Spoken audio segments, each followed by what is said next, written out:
ओम नमः शिवाय। भगवान शिव की कृपा सदा सर्वदा आप सभी के ऊपर बनी रहे। माघ का महीना हमारे हिंदू धर्म में बहुत ही पवित्र माना गया है। इस पूरे ही महीने में पूजा पाठ और दान पुण्य का विशेष महत्व होता है। माघ के महीने में भगवान शिव की पूजा का भी विशेष महत्व होता है। इतना ही नहीं, माघ के महीने में गंगा जी जैसी पवित्र नदियों में स्नान करके भगवान शिव की पूजा करने और उन्हें गंगा जल अर्पित करने से सभी मनोकामनाएं पूर्ण हो जाती हैं। हर महीने वैसे तो भगवान शिव के दो प्रिय व्रत रखे जाते हैं, जिनमें से एक प्रदोष व्रत होता है और दूसरा होता है मासिक शिवरात्रि। इस बार माघ महीने के कृष्ण पक्ष में त्रयोदशी तिथि और चतुर्दशी तिथि एक ही बार एक ही दिन पड़ रही है। चतुर्दशी तिथि को मासिक शिवरात्रि का व्रत रखा जाता है और त्रयोदशी तिथि को प्रदोष व्रत रखा जाता है। दोनों ही व्रतों में भगवान शिव की पूजा होती है। इस बार प्रदोष व्रत और मासिक शिवरात्रि 30 जनवरी दिन रविवार को पड़ रही है, इसलिए इस दिन एक विशेष संयोग भी बन रहा है। इस दिन सर्वार्थ सिद्धि योग बन रहा है। कहते हैं कि इस योग में की गई पूजा का फल जल्दी प्राप्त होता है। त्रयोदशी तिथि प्रारंभ हो रही है 29 जनवरी की रात 8:37 से, जिसकी समाप्ति होगी 30 जनवरी की शाम 5:26 पर। इसलिए उदया तिथि के अनुसार प्रदोष व्रत 30 जनवरी को रखा जाएगा और रविवार के दिन ही शाम को 5:27 से चतुर्दशी तिथि भी प्रारंभ हो रही है, जो कि अगले दिन यानी कि 31 जनवरी सोमवार की दोपहर 2:14 तक समाप्त हो जाएगी। इसीलिए मासिक शिवरात्रि का व्रत भी इस बार 30 जनवरी को ही रखा जाएगा। प्रदोष व्रत में प्रदोष काल में भगवान शिव की पूजा की जाती है। अगर आप इस बारे में जानना चाहते हैं तो रवि प्रदोष व्रत से संबंधित जानकारी भी मेरे चैनल पर अपलोड हो गई है, आप चाहें तो उस वीडियो को देख सकते हैं।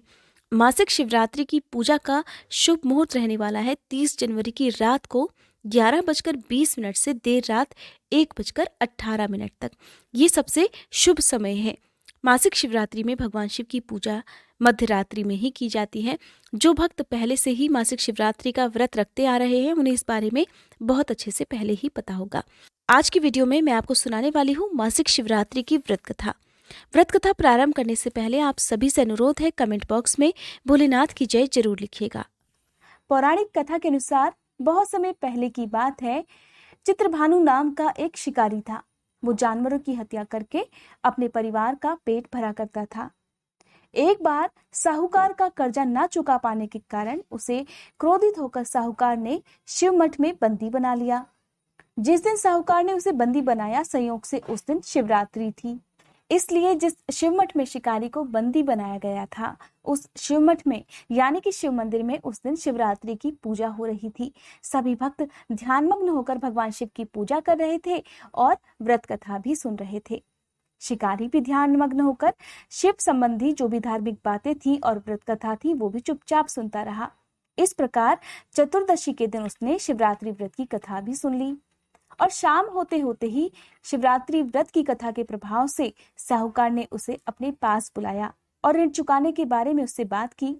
तब शिकारी ने साहूकार से कहा कि वो उसे कुछ समय की मोहलत दे, वो समय पर सारा ऋण चुका देगा। साहूकार ने शिकारी की बातों पर विश्वास कर उसे बंधन से मुक्त कर दिया और इस तरह से वो शिकारी अपने रोज के कामों की भांति जंगल में शिकार करने के लिए निकला।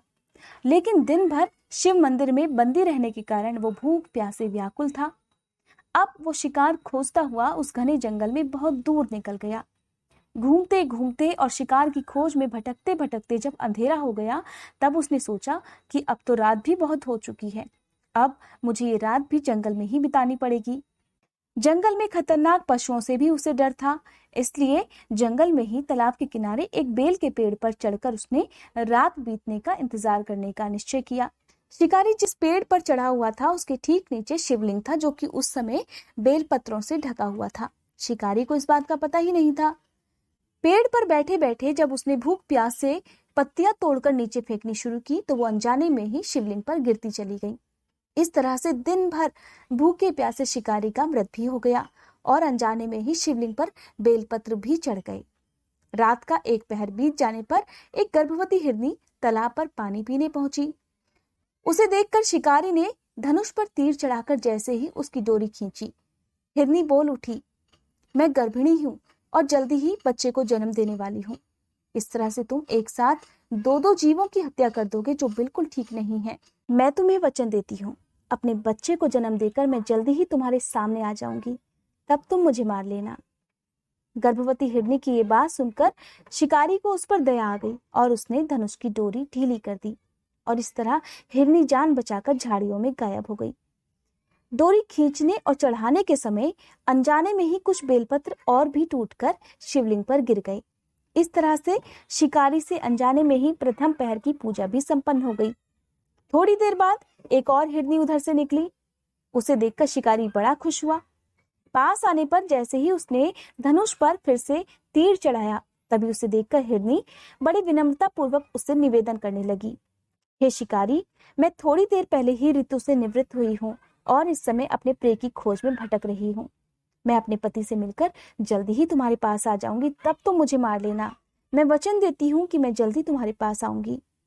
इस प्रकार शिकारी ने उस पर तरस खाकर उसे भी जाने दिया। अब दो दो बार शिकार को खोकर शिकारी बड़ा परेशान हुआ। उसका माथा ठनका कि अगर इस तरह वो शिकार को जाने देगा तो अपने परिवार का पेट कैसे पालेगा।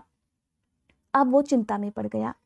रात का आखिरी पहर बीतने वाला था और इस बार भी धनुष से लगकर कुछ बेलपत्र शिवलिंग पर जा गिरे। इस तरह से दूसरे पहर की पूजा भी संपन्न हो गई। तभी एक और हिरनी अपने बच्चों के साथ उधर से निकली। शिकारी ने उसे देखा तो सोचा, ये तो मेरे लिए सुनहरा अवसर है। अब की बार मैं अपने शिकार को बिल्कुल नहीं खोऊंगा। इस तरह से जैसे ही उसने अपने धनुष पर तीर चढ़ाई, वो तीर छोड़ने ही वाला था कि हिरनी बोल उठी, हे शिकारी, मैं इन बच्चों को इनके पिता के हवाले करके जल्दी लौट आऊंगी, इस समय हमें मत मारो। हिरनी की बात सुनकर शिकारी जोर से हंसा और कहने लगा, सामने आए शिकार को छोड़ दूं, मैं इतना भी मूर्ख नहीं हूं। इससे पहले मैं 2 बार अपना शिकार खो चुका हूं। मेरे बच्चे भूख प्यास से व्याकुल हो रहे होंगे।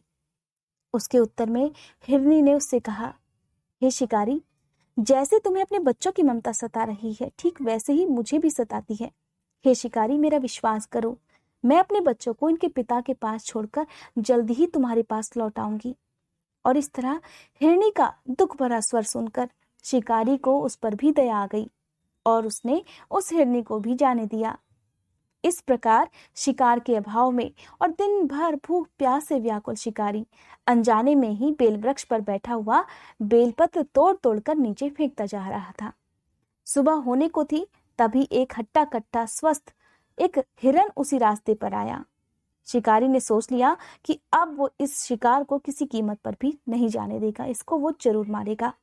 अब जैसे ही शिकारी ने धनुष की डोरी चढ़ाई, धनुष की डोरी चढ़ी देखकर वो हिरन उससे विनम्र स्वर में कहने लगा, हे शिकारी, अगर तुमने मुझसे पहले आने वाली 3 हिरनियों और उनके छोटे छोटे बच्चों को भी मार डाला है, तो तुम मुझे भी मारने में बिल्कुल देर मत करो, क्योंकि मैं उनके बिना एक पल भी जीना नहीं चाहता।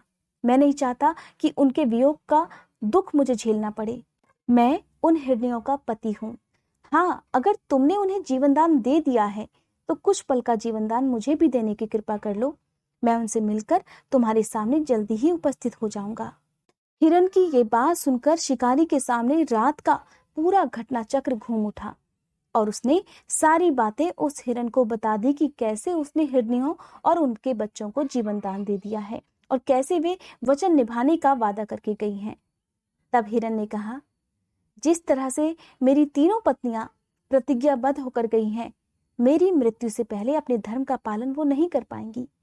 इसलिए हे शिकारी, जैसे तुमने उन्हें विश्वास पात्र मानकर छोड़ा है, ठीक उसी तरह थोड़ा सा विश्वास मुझ पर भी कर लो। मुझे भी जाने दो। मैं उन सब के सामने तुम्हारे सामने जल्दी ही उपस्थित होऊंगा।